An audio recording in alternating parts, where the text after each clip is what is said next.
जमीन से मिट्टी मंगवाने के बाद अब बारी थी आदम अलैहिस्सलाम का पुतला बनाने की। फसाने आदम आदम अलैहिस्सलाम का पुतला।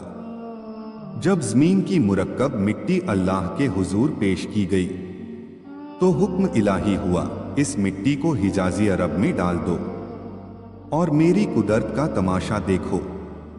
मलकुल मौत ने उस मिट्टी को हिजाज की सरजमीन में ले जाकर डाल दिया और एक सियाह बादल को बरसने का हुक्म हुआ। लिखा है 40 साल तक उस मिट्टी पर गम की बारिश होती रही।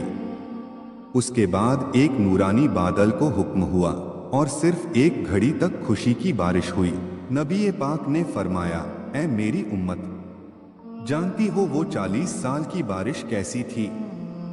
वो गम का समुंदर था और वो एक घड़ी की खुशी सिर्फ रूहानी नूर की एक झलक थी। फिर हुक्म हुआ, ऐ फरिश्तों, जन्नत के चश्मों से पानी लाओ। चुनाचे 70,000 फरिश्ते रहीक और सलसबील से पानी लाए और उस मिट्टी को गूंथ दिया। जब मिट्टी 40 साल की बारिश और जन्नती पानी से नरम हो गई तो तमाम फरिश्ते पीछे हटे और फिर वो मुसव्विरह की यानी अल्लाह ताला ने अपने हाथों से आदम का पुतला बनाया, एक एक हिस्सा बनाया, फिर चेहरा गढ़ा। नबी फरमाते हैं, ऐ मेरी उम्मत, किसी के चेहरे पर तमाचा मत मारना, क्योंकि ये वो चेहरा है जिसे खुद मौलाए करीम ने बनाया है। फिर सूरज को हुक्म हुआ कि इस पुतले को सुखाया जाए। सूरज ने 40 साल तक उसे अपनी गर्मी से सुखाया। उसका कद था 60 गज और चौड़ाई 7 गज। यही होगा मोमिन का कद जन्नत में। और ये पुतला आदम वादी नोमान यानी अराफात में तैयार हुआ। जब बनकर तैयार हुआ तो फरिश्ते ताज्जुब से देखते रहे और कहते रहे, ऐ इलाही, ये क्या सूरत बनाई है तूने? ये तो दिल को चीर देने वाली तस्वीर है। कुतुब तफसीर में मरकूम हैं कि अल्लाह ने हुस्ने इंसान के 100 हिस्से किए, जिसमें 99 हिस्से आदम अलैहिस्सलाम को दिए और एक हिस्सा आदम ए औलाद को।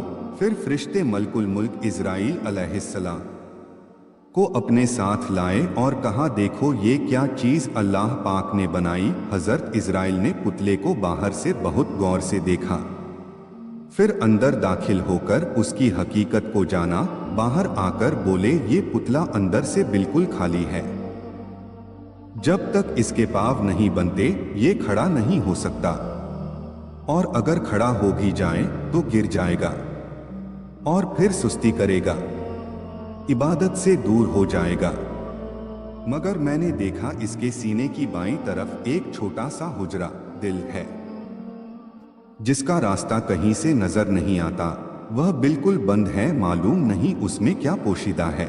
और कहा, शायद यही दिल है और यही मुकामे रूह है जहां रूह उतरनी है।